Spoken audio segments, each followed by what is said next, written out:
দেখো, এই খাতার প্রতিটা পাতায় তারিখ দিয়ে বিভিন্ন ঘটনা লেখা আছে। তার মানে এটা একটা ডায়েরি। হরিগোপাল দাস এই খাতাটা ডায়েরির মতন ব্যবহার করতেন। এই দেখো, এখানে লেখা আছে,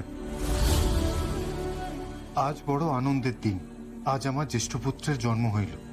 তারিখটাও লেখা আছে দেখো, 6ই ভাদ্র 1356 বঙ্গাব্দ। আচ্ছা, মানে এই দিনই হরিগোপাল দাসের বড় ছেলে জন্মেছিলেন। আজও তাহাকে খুঁজিয়া পাইলাম না। সেই যে গত পরশু আমার জ্যেষ্ঠ পুত্র বন্যার জলে ভাসিয়া গেল, আজ 3 দিন যাবৎ তাহার কোনো খোঁজ পাইলাম না। মহাপ্রভু যাহাকে আমার কোলে দিলেন, তিনি আবার তাহাকে ফিরাইয়া লইলেন। অতিথিয়া, বুঝতে পারছো, হরিগোপাল দাসের বড় ছেলে বন্যায় ভেসে গেছিল। তারিখটা ছিল 10ই ভাদ্র 1356 বঙ্গাব্দ।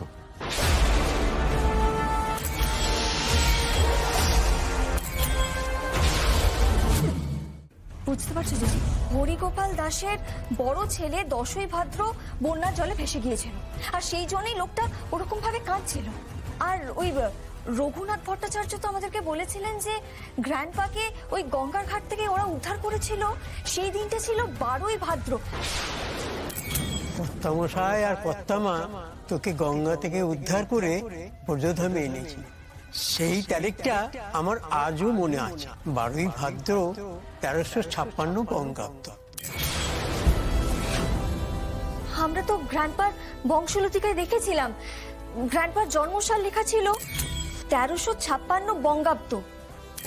সবকিছু মিলে যাচ্ছে জিজি, সবকিছু মিলে যাচ্ছে।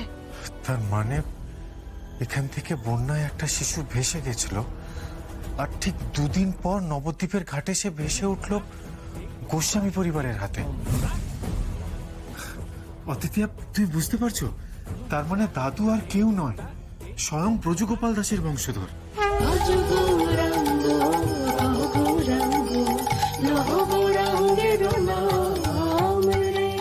আজ কোনো প্রমাণই তোমরা এখান থেকে বের করে নিয়ে যেতে পারবে না গোরা।